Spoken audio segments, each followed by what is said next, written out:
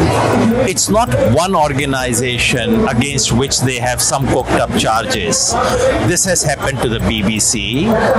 This has happened to Dainik Bhaskar. This happened to a series of other organizations. And the pattern is very clear. Whoever speaks truth to power will be dragged into some kind of a phony cooked up case.